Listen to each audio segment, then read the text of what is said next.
I noticed in this dossier that NATO had big involvement in cooperation from these actions. Can you explain us how? Yes. Exactly. So in every country, I will tell you about US in more detail, but the structure is very similar in all these countries. In Europe, it was, yes, coordinated through NATO.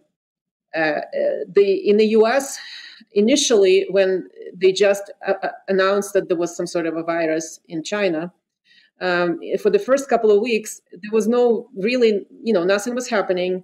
And the advice that came from regulatory agencies or health agencies was, oh, well, just, wash your hands, stay home if you're sick.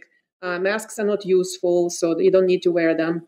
And so basically normal public health advice that's always been in place for the past, I don't know, several decades for any respiratory illness. If we have a season of respiratory illness in the winter that is a little bit worse than the previous year, then they would, come up with recommendations like this. And this is what's normal public health policy is.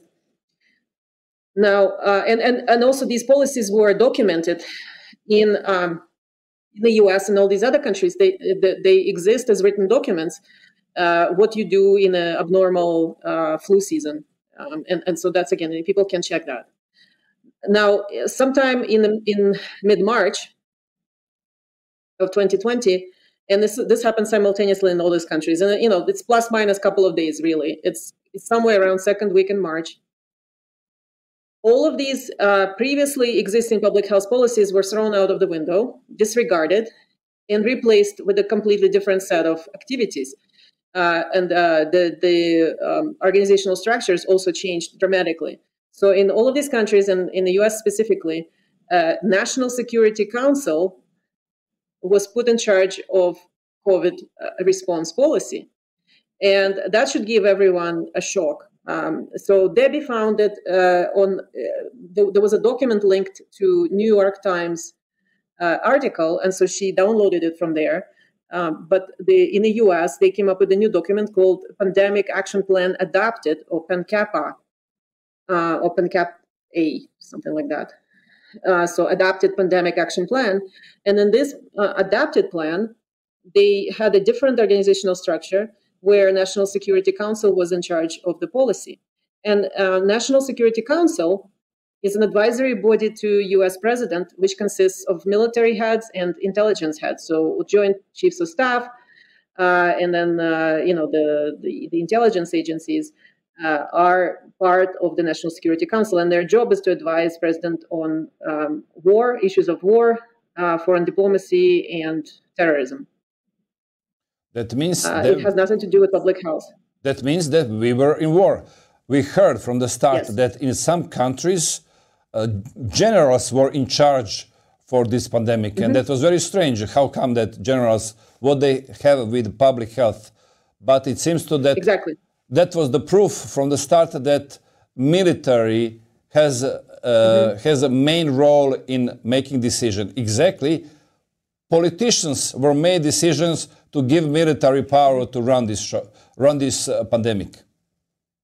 Exactly. So that organizational structure immediately told us that the U.S. government treated it as an act of war.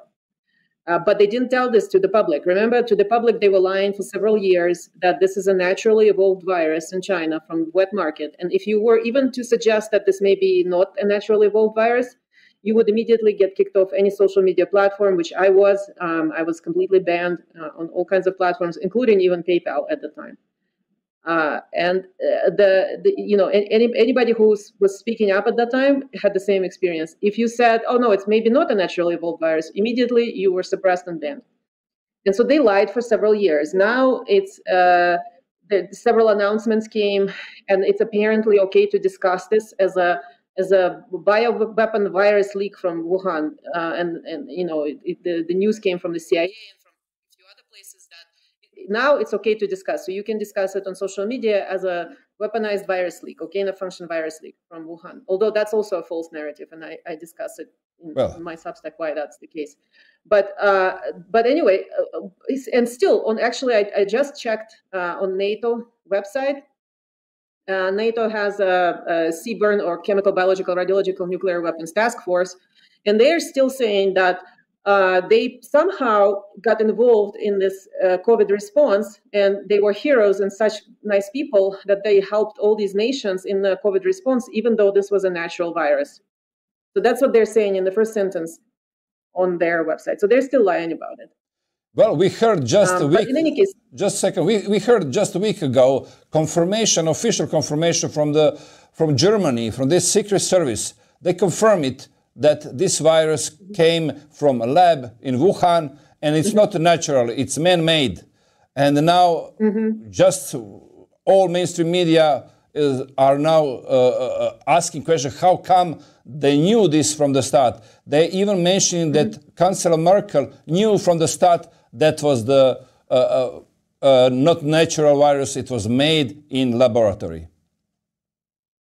Yes. So as you can see, now the intelligence services, both in the US and in Germany, are in disagreement with NATO, who still claims that this was a natural virus. In fact, on their task force webpage, the first sentence, it says it's a natural occurring virus.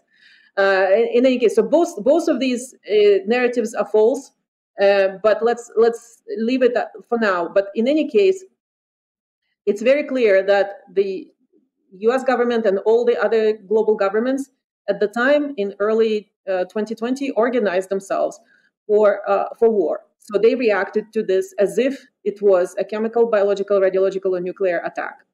And in the US and in all these other countries that we've profiled so far, the laws were invoked in secrecy without telling to the public. They've invoked the laws that relate to a global scale attack with chemical, radiological, biological, and nuclear weapons. And this legal framework essentially subverts normal constitutional governance in the US and in other countries, suspends the Bill of Rights if in those countries that have it. But in any case, so it suspends any democratic normal governance and introduces a set of military laws, which have been in operation since 2020, and now in the US are going to continue at least until end of 2029. So in the US, this was declared by Public Health Emergency Declaration, Stafford Act Declaration by President Trump, which has never been done in all 50 states simultaneously. So Stafford Act Declaration is a declaration of emergency, but it's designed for specific locations. And all the laws that I'm mentioning here that has to do with the seaborne attacks, so chemical, biological, radiological, nuclear attacks, they're also all designed for very short-term, very severe events, and usually those events are highly localized. So for example, even when the nuclear bombs were dropped on Hiroshima and Nagasaki, it did not result in all Japan emergency. It was, or definitely not global emergency. It was only a local event in those two cities. And this is how chemical and biological attacks also happen. They're also always localized. So neither chemical nor biological weapons can travel very far. They're always localized. And for this reason, these laws were designed to deal with a local emergency for short duration. Remember, they told us 2 weeks to flatten the curve, right? Yeah. Mm-hmm. And you have this is how all of these. You have chronology. That was called PrEP Act. What was imposed when? So the PrEP Act in the U.S., the PrEP Act declaration was made by HHS Secretary at the time, Alex Azar, and so Health and Human Services Secretary. So the law says that he has unilateral authority to issue a PrEP Act declaration. PrEP Act is a Pandemic Emergency Preparedness Act. It was put in place in 2005, and it's designed for these kinds of, ostensibly was designed and justified to Congress for short-term, very severe attacks, like somebody attacks us with nuclear weapons. We have to act quickly, and importantly, this PrEP Act allows for use of countermeasures, medical countermeasures. And medical countermeasures are all sorts of medical products that can be used in this short-term emergency, basically without testing, something new, maybe something is existing, some existing drug, but it's used in a different indication, a different form, or different dosage. And we don't have enough time to test for safety and efficacy, but we need something to deal with the emergency quickly.